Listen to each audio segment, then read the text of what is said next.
জন্য যারা এই আয়োজনটা করেছেন উঠান বৈঠকের, আসলে এটা উঠান বৈঠক কি, এটা আমাদের হলো জাস্ট মত বিনিময় সভা। অত্র অঞ্চলে আমরা যারা বসবাস করি আমরা মত বিনিময় করব যে আমরা কিভাবে কাজ করব আর কে কোন দিকে কাজ করবে, এই মত বিনিময় নিয়ে আসলে মূলত আজকের এটা আজকে প্রথম বলেই একটা নাম দেওয়ার জন্য উঠান বৈঠক হিসাবে এটার পরিচিতি দেওয়া হয়েছে। আমরা উঠান বৈঠকের বাইরে উঠান বৈঠককে সামনে রেখে আমরা সব কাজ করে যাব।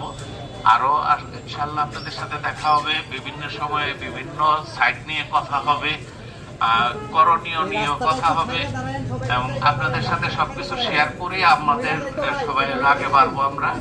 আর আজকে যারা এটার আয়োজন করেছেন, যেমন আমার মানে ছেলে তুল্য তাজুল ইসলাম, আমার ছোট ভাই সাগর, আমার ছোট ভাই গফুর, আরো খোরশেদ, অনেকেই আছে যারা সবাই মিলে আজকে যে অনুষ্ঠানটা করছে, তাদেরকে ধন্যবাদ দিতে চাই যে আমরা 17 বছর পরে হলেও অন্তত একটা এরকম আনন্দমুখর পরিবেশে সবাই একত্রিত হয়ে মত বিনিময় করার সুযোগ পেয়েছি।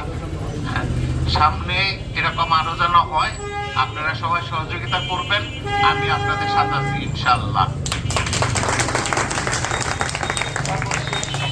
সর্বশেষ আমরা হলো যে আমাদের হলো তারেক জিয়ার পক্ষ থেকে বা সেন্ট্রাল থেকে আমাদের ঢাকা 19 আসনের জন্য নির্বাচনে অংশগ্রহণ করার জন্য যে ম্যান্ডেট পেয়েছেন সে হচ্ছেন সালাউদ্দিন বাবু ভাই। ইতিপূর্বেও আমরা ওনার নির্বাচন করেছি, উনি লোক হিসাবে কেমন তাও জেনেছি।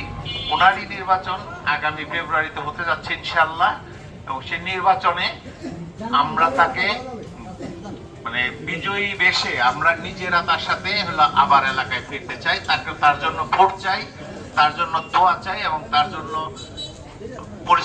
পরিশ্রম চাই সবার কাছে। সবার পরিশ্রমের মাধ্যমে আমরা যেন হলো সুষ্ঠুভাবে গণভোটে আমরা বিজয়ী হয়ে আসতে পারি, সেই লক্ষ্যে সবাইকে কাজ করার আহ্বান জানিয়ে আমি শেষ করছি। আবার দেখা হবে। আসসালামু আলাইকুম।